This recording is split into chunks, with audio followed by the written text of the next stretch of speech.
I've been reading a book by Ayn Rand called Capitalism, the Unknown Ideal. It was published in the early 60s, and what I'm going to do is just read out a few, I think, very important passages, because the big problem that we've got is that most people don't understand what capitalism is because they've not experienced it directly, and they've been misled about it by the education system and by the media. So the first section, it reads as follows. There are only two fundamental questions that determine the nature of any social system. Does a social system recognise individual rights? And does a social system ban physical force from human relationships? The answer to the second question is the practical implementation of the answer to the first. Now, the question that I want you to answer in the comments is, I believe that the social system that we live in, physical force is all around us, basically. It's certainly not banned. Rand continues, is man a sovereign individual who owns his person, his mind, his life, his work, and its products? Or is he the property of the tribe, in brackets, the state, the society, the collective, close bracket, that may dispose of him in any way it pleases, that may dictate his convictions, prescribe the course of his life, control of his work, and expropriate his products? Does man have the right to exist for his own sake, or is he born in bondage as an indentured servant who must keep buying his life by serving the tribe, but can never acquire it free and clear? This is the first question to answer. The rest is consequences and practical implementations. The basic issue is only, is man free? In mankind's history, capitalism is the only system that answers yes.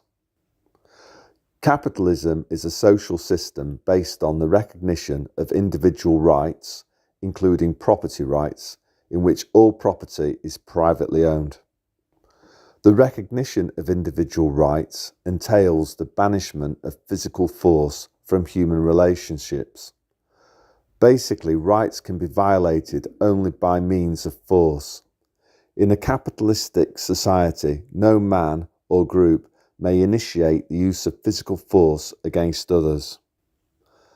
The only function of the government in such a society is the task of protecting man's rights, i.e., the task of protecting him from physical force.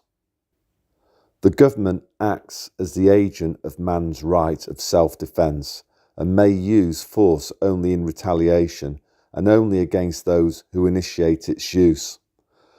Thus, the government is the means of placing the retaliatory use of force under objective control. In a capitalist society, all human relationships are voluntary. Men are free to cooperate or not, to deal with one another or not, as their own individual judgments, convictions, and interests dictate. They can deal with one another only in terms of and by means of reason, i.e., by means of discussion, persuasion, and contractual agreement by voluntary choice to mutual benefit. The right to agree with others is not a problem in any society. It is the right to disagree that is crucial. It is the institution of private property that protects and implements the right to disagree and thus keeps the road open to man's most valuable attribute, in brackets, the creative mind. This is the cardinal difference between capitalism and collectivism. So what Ayn Rand is getting at there is that in a true, free, capitalistic society, all exchange takes place on a strictly voluntary basis. So, and you're allowed to own things unimpeded by the government. So in such a society, exploitation is impossible, because if you feel that you're exploited, you can withdraw from the exchange. Now, the problem that we've got in society at the moment is that the state is taking taxes from people, and they're using their money to put people up, rubber boat people up in 4-star hotels, or use their money to buy dangerous products that are used by certain institutions that we're not told about, and people are coerced into having, etc.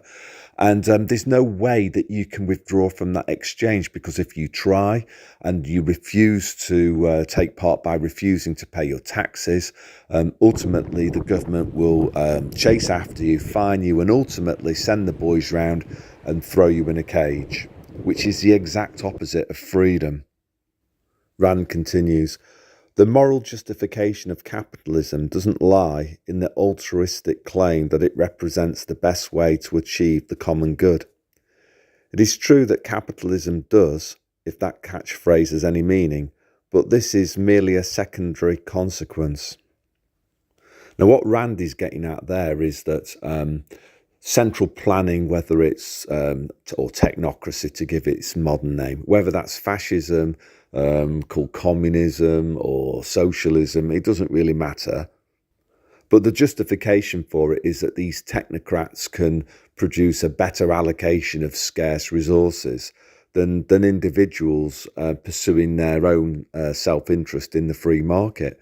And what Ayn Rand, we could talk about the invisible hand of the market and such like, but what Ayn Rand is getting at here is that there's an issue that actually trumps that, which is individual freedom, that you should have the right to be able to withdraw from contracts if you so wish to do so. And that's incompatible with the system that we've currently got, which is based on big government, where government spends well over 50 pence of every pound spent in the economy.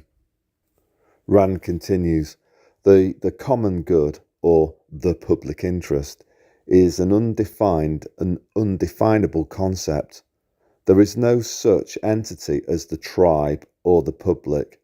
The tribe or the public or society is only a number of individual men. Nothing can be good for the tribe as such. Good and value pertain only to a living organism, to an individual living organism, not to a disembodied aggregate of relationships. So again, like to translate that, when technocrats and politicians are talking about the collective good, good for who? We all are different. We're all unique. The only examples of us that will ever exist. So who gets to define what is good? And can we trust those people? In contrast, the economic value of a man's work is determined on a free market by a single principle, by the voluntary consent of those who are willing to trade him their work or products in return.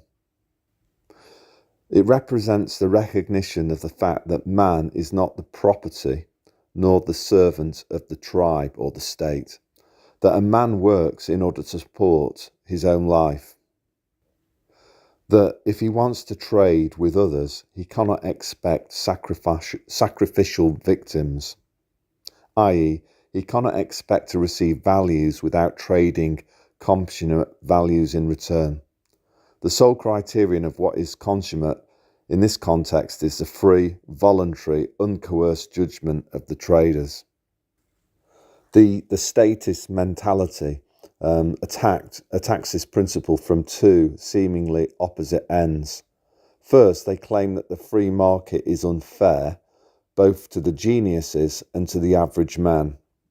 The first objection is usually expressed by a question such as, why should Elvis Presley make more money than Einstein?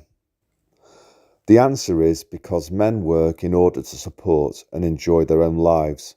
If many men find value in Elvis Presley, they're entitled to spend their money on their own pleasure. Presley's fortune is not taken from those who do not care for his work. As to the second objection, the claim that a man of average ability suffers an unfair disadvantage on a free market, look past the range of the moment you who cry that you fear to compete with men of superior intelligence, that their mind is a threat to your livelihood, that the strong leave no chance to the weak in a market of voluntary trade. When you live in a rational society where men are free to trade, you receive an incalculable bonus. The material value of your work is determined not only by your effort, but by the effort of the best productive minds who exist in the world around you. The machine, the frozen form of a living intelligence, is the power that expands the potential of your life by raising the productivity of your time. Every man is free to rise as far as he's able or willing, but it is only the degree to which he thinks that determines the degree to which he'll rise. Physical labour as such can extend no further than the range of the moment. The man who does no more than physical labour consumes the material value equivalent of his own contribution to the process of production, and leaves no further value, neither for himself nor others. But the man who produces an idea in any field of rational endeavour, the man who discovers new knowledge, is the permanent benefactor of humanity. It is only the value of an idea that can be shared with unlimited numbers of men, making all sharers richer at no one's sacrifice or loss, raising the productive capacity of whatever labour they perform. In proportion to the mental energy he spent, the man who creates a new invention receives but a small percentage of his value in terms of material payment. No matter what fortune he makes, no matter what millions he earns. But the man who works as a janitor in the factory producing that invention receives an enormous payment in proportion to the mental effort that his job requires of him. And the same is true of all men between, on all levels of ambition and ability. The man at the top of the intellectual pyramid contributes the most to all those below him, but gets nothing except his material payment, receiving no intellectual bonus from others to add to the value of his time. The man at the bottom, who left to himself would starve in his hopeless ineptitude, contributes nothing to those above him, but receives the bonus of all their brains. Such is the nature of the competition between the strong and the weak of intellect. Such is the pattern of exploitation, in inverted commas, for which you have damned the strong.